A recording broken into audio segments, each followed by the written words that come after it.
कोई रोड़ा बने, वो आपका मित्र हो या शत्रु, तो उससे भी उसी प्रकार से डील करने का प्रयास करना चाहिए। वैभव, हमने पिछले करीब 3.5 साल में 10,000 लोगों को लीगली वीज़ा पासपोर्ट के साथ में पाकिस्तान से निकाला है और अभी करीब 3,500 लोगों को हम नागरिकता पुराने एक्ट में करा चुके हैं। सिटीजनशिप एक्ट अमेंडमेंट एक्ट अभी तक लागू नहीं हुआ है और एक्सपायर्ड वीज़ा, जो धार्मिक वीज़ा पे 29 दिन के वीज़ा पे आए हुए लोग थे, वो 30वें दिन इलीगल हो जाते हैं, लेकिन वो आए हुए लीगली हैं, इमिग्रेशन करा के, पासपोर्ट लेके, स्टैम्प करा के। ऐसे 7,000 लोगों के हमने वीज़ा वापस से पुनर्जीवित या रीस्टेट करवाए हैं। ये काम सतत चलता रहता है। हमारे 2 फिजिकल ऑफिसेज हैं और 4 शहरों में हमारी टीम है, वो लगातार इस काम में लोगों की मदद करती रहती है। देखिए, जो मुझे एक ऑब्जर्वर के नाते, एक जागरूक व्यक्ति के नाते सबसे बड़ी कमी लगती है, वो मुझे लगती है कि पॉलिटिकल विल तो है, लेकिन हमारी ब्यूरोक्रेसी में बड़ी सड़ांध है वैभव। हमारी ब्यूरोक्रेसी में मैं बहुत तरीके के लोगों से मिलता हूँ। आप समझ लीजिए, मैं जो काम कर रहा हूँ तो फिर मुझे हर तरीके के लोग मुझे ढूंढते हुए भी आ जाते हैं। मैं मदद भी करता हूँ देश के लिए, अगर कुछ आवश्यक होता है और मैं कन्विंस होता हूँ तो मैं सहायता भी करता हूँ। लेकिन हमारी जो ब्यूरोक्रेसी नेशनल सिक्योरिटी और ऐसे बड़े-बड़े विषयों को देखती है, वो स्टेटस को बनाए रखना चाहती है, यथास्थिति।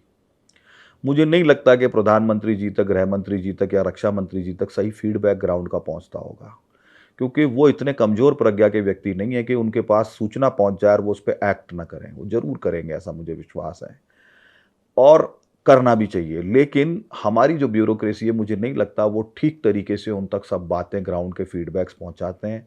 उसके कारण हमें बहुत नुकसान हो रहा है। आप देखिए, अफ़गानिस्तान के नेगोशिएशन में भारत इतना बड़ा देश है और सीधे-सीधे उस घटना से अफ़ेक्टेड है, हमको कहीं नहीं बिठाया गया। हमारे विदेश मंत्री बेचारे पूरी दुनिया में घूमते रहे और कतर जैसे छोटे से देश के राजा की ठुड्डी पे हाथ लगा के कहते रहे, भैया हमें भी बिठाओ।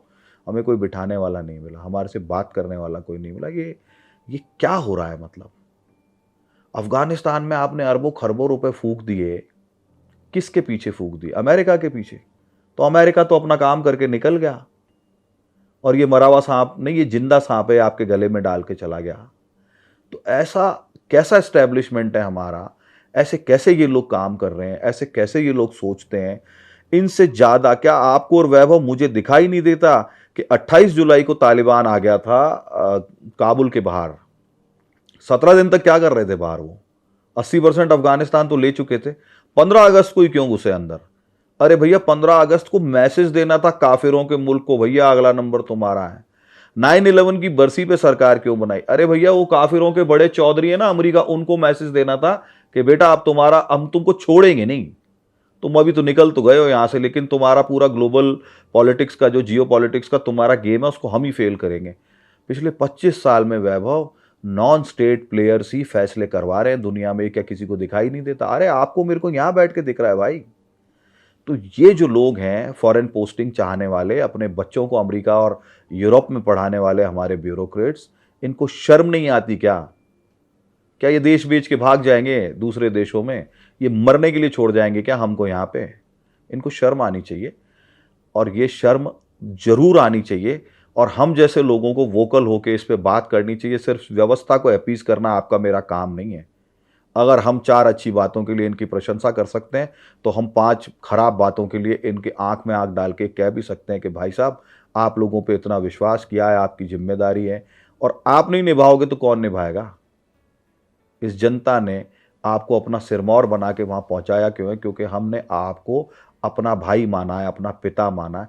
अरे पिता बन के रक्षा नहीं करोगे तो भैया और कौन करेगा? कोई आएगा क्या बाहर से? भगवान कृष्ण थोड़ी अवतार ले रहे हैं।